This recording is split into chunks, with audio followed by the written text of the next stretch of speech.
सर्दियों की ठिठुरती रात थी। रोहन अपनी गाड़ी में बैठा ऑफिस से घर जा रहा था। रास्ते में एक सुनसान चौराहे पर उसने एक बूढ़े बाबा को देखा जो फटे पुराने कपड़ों में ठंड से कांप रहे थे। उनके पास एक छोटी सी गठरी थी जिसमें शायद उनकी पूरी दुनिया समाई हुई थी। रोहन ने गाड़ी रोकी और उनसे पूछा, बाबा आपने खाना खाया? बाबा ने हल्की मुस्कान के साथ जवाब दिया, बेटा आज पेट की किस्मत में सिर्फ ठंडी हवा आई है। रोहन को ये सुनकर अजीब सा महसूस हुआ। उसने तुरंत पास की दुकान से गर्म पराठे और चाय मंगवाई। बाबा ने थाली में पराठे लिए, लेकिन पहला निवाला खाने से पहले उन्होंने गठरी खोली और उसमें से एक सूखी रोटी निकाली। रोहन हैरान होकर बोला, बाबा अब तो आपको गर्म खाना मिल गया, फिर ये सूखी रोटी क्यों निकाल रहे हैं? बाबा की आंखें चमकी। उन्होंने प्यार से रोटी को सहलाया और बोले, बेटा ये मेरी पत्नी की आखिरी निशानी है। जब भी खाना खाता हूँ इसे अपने पास रखता हूँ ताकि लगे कि वो मेरे साथ बैठी है। रोहन के हाथ से चाय गिरते गिरते बची। उसकी आंखों में आंसू आ गए।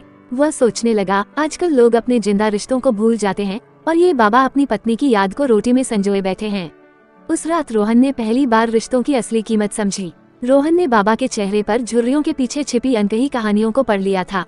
उसने धीरे से बाबा का हाथ थामा और बोला, बाबा आप मेरे साथ चलिए, अब से आप अकेले नहीं हैं। बाबा ने मुस्कुराकर रोहन को देखा और बोले, बेटा मुझे तेरी भावनाओं पर गर्व है, लेकिन मैं यहीं ठीक हूँ।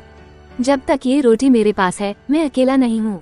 रोहन उस रात सो नहीं पाया। अगले दिन वो फिर बाबा के पास गया, इस बार सिर्फ खाना लेकर नहीं बल्कि एक गर्म कंबल और एक जोड़ी नए जूते लेकर।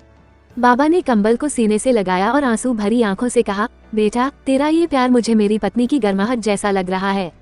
उस दिन रोहन ने तय कर लिया कि वो हर हफ्ते बाबा से मिलने आएगा।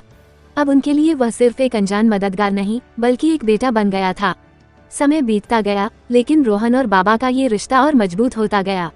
एक दिन जब रोहन चौराहे पर पहुंचा तो बाबा अपनी गठरी के साथ सो रहे थे, लेकिन हमेशा के लिए। उनके चेहरे पर एक शांत मुस्कान थी और उनके हाथ में वही सूखी रोटी थी। रोहन की आंखों से आंसू बह निकले। उसने बाबा की गठरी संभाली और उनकी सूखी रोटी को प्यार से अपने पास रख लिया।